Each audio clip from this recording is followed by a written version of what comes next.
Something has just leaked from Silverstone. And it's already being described quietly as the most dangerous concept Adrian Newey has ever touched.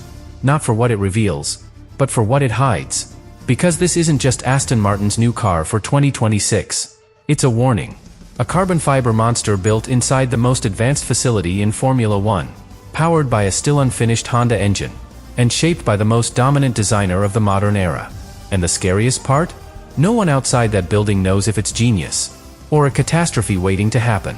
But what we do know is that when Newey works in silence, he's never just building a car. He's rewriting the grid. Officially, Aston Martin hasn't said much. A short teaser. A date, February 9th. A few carefully framed images from inside the AMR Technology campus. No specs.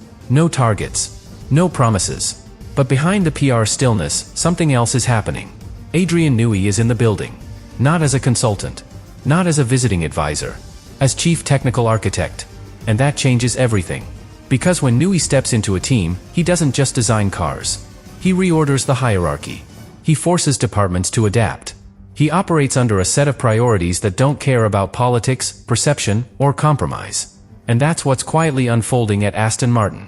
This isn't the team that stunned the grid in early 2023. It's not the outfit that ran out of development ideas halfway through 2024. It's something else. Something structured. Because Newey doesn't chase performance one part at a time. He builds from the foundation upward: packaging, cooling, load balance, suspension vectors, aeroflow, everything reimagined through his logic. And the AMR 26? It's the first car since the 1990s where Adrian Newey has had full control with zero legacy architecture to work around. No compromises. No carryover floor. No inherited rear suspension geometry. Just a blank sheet, a full budget, and a wind tunnel that didn't exist 12 months ago. That's the context. That's the setup. And the fact that no one outside that building knows exactly what's being built is exactly the point. There's a reason no one at Aston Martin is talking specifics. Because they don't need to. The clues are already out there. Hidden in test footage, drone shots, statements buried in interviews. And a design philosophy that doesn't resemble anything they've produced before. One engineer speaking off record described the AMR 26 not as a car, but as a moving air strategy. That sounds cryptic, but it tracks. Because when you look closely at the few details that have leaked, the nose profile, the front suspension orientation, the early cooling layout sketches, they don't follow convention. The packaging is impossibly tight. The rear is pinched far more aggressively than most 2026 concepts. And yet there's no evidence of backup cooling ducts or thermal compensation. Which suggests something dangerous. That Newey is building a car that assumes control over its thermal destiny. Not reaction. Not redundancy. Prediction. And when a car is designed to anticipate, not survive thermal spikes, that usually means one thing. Integration. Powertrain. Chassis. Software. Airflow, all speaking the same language. All optimized not for peak speed, but for control under load. This is what separates Newey from every other technical mind in the sport. He doesn't build cars to be fast on paper. He builds cars that stay fast when everything else begins to break down. And if the AMR 26 is built to behave like that, then the scariest thing isn't what we can see. It's what hasn't gone wrong yet. Because a car like that doesn't show its strength in a wind tunnel. It shows it after 37 laps in 39 degrees Celsius heat, when every other car is managing temperatures. And this one isn't. This is where things stop being technical and start becoming political. Because under the 2026 regulations, the FIA is trying to do something bold. Shift Formula One into a new hybrid era, with lower downforce, tighter energy budgets, and cars that are harder to drive. But here's the problem. The rules focus on limits. Maximum deployment windows. Minimum drag coefficients. Battery recharging constraints. What they don't regulate, at least not yet, is how a team chooses to solve those constraints internally. And that's where Adrian Newey operates best. In the space between the letter and the intention of the law. Because if you read the 2026 rulebook carefully, you'll find massive gray zones around predictive energy systems, dynamic aero shaping, and internal load distribution software. None of it is illegal. But none of it has been fully defined either. Which means Newey might be doing what no one else has dared. Building a car that uses the rules as boundaries, but behaves like it's not bound at all. A system that understands how to manage itself across multiple axes. Not by reacting in real time, but by shaping its conditions before the stress arrives. Think of it this way. While other teams are designing cars to comply with the 2026 regulations, Aston Martin may be designing a car that performs because of them. That's not rule breaking. It's rule outpacing.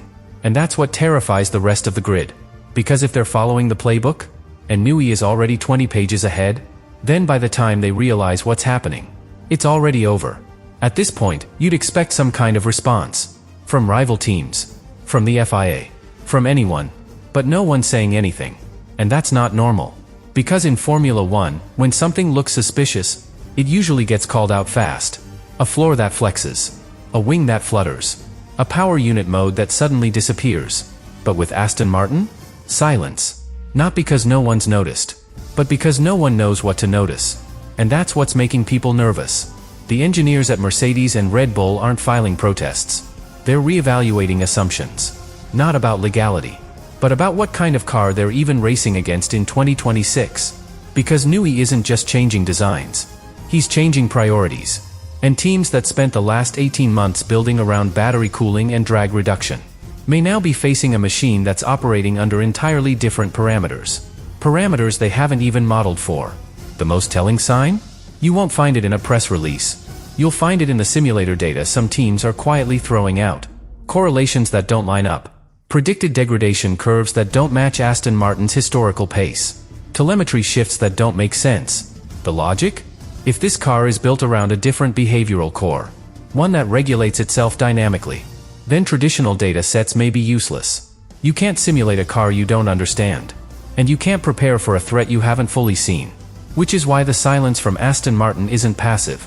It's tactical. They're not hiding. They're watching the rest of the grid guess. And by the time those guesses turn into answers, the monster may already be out of the cage. If the AMR26 performs even close to expectations, this isn't just a performance breakthrough.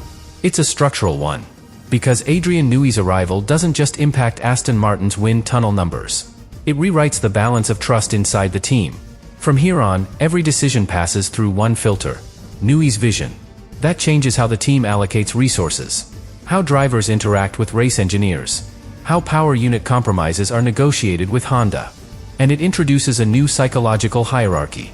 Fernando Alonso, sharp, adaptable, relentlessly analytical, has already proven he can operate inside a high-integration system. His ability to translate data into feedback makes him more than just a driver. He becomes part of the logic loop. But Lance Stroll? He's under pressure like never before. Because this car doesn't just reward aggression or raw pace. It rewards synchronization, discipline, and in a system where every component is part of a controlled flow.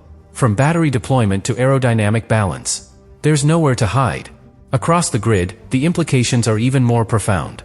Red Bull may still have the edge in raw infrastructure. Mercedes may have deeper simulator data. Ferrari has power and stability. But none of them, not yet, have a fully restructured team built from scratch under one man's philosophy. And that's the quiet advantage Aston Martin now holds. They didn't inherit a design. They launched a doctrine. And if it works, if that predictive system delivers consistency, efficiency, and control under the brutal unknowns of the 2026 rules, then this isn't a surprise. It's a takeover. And no amount of CFD upgrades or rushed wind tunnel models can replicate the kind of cohesion that comes from having one of the sharpest minds in F1 building not just a car, but the entire logic behind it. So here we are. Aston Martin is quiet. Newey is working. And the AMR26 is almost ready to be seen. But still impossible to fully understand. And that's exactly what makes it dangerous. Because this car doesn't need to dominate from race 1. It just needs to work as designed. Consistently. Quietly. Under the radar. If it finishes races without overheating. If it manages energy better than the simulations predicted. If it responds to driver input without sharpness or delay. Then the rest of the grid will feel it before they see it. Not in one spectacular result. But in a pattern. A pattern of control. Of composure under pressure. Of a car that doesn't behave like the others. And when that realization hits, the FIA will be forced to make a choice. Do they investigate a system that was never declared? Do they question behavior that's technically compliant, but fundamentally alien to the intent of the rules? Or do they wait? Because if they wait, and if Newey's philosophy takes root inside this new Honda-powered structure, then 2026 won't be about who adapts best. It will be about who's already too late. And that's the risk no one's talking about. Because this may not be a regulation cycle anymore. It may be the beginning of a Newey-led architecture shift, one that exposes how fragile the rulebook really is when someone stops playing within its spirit.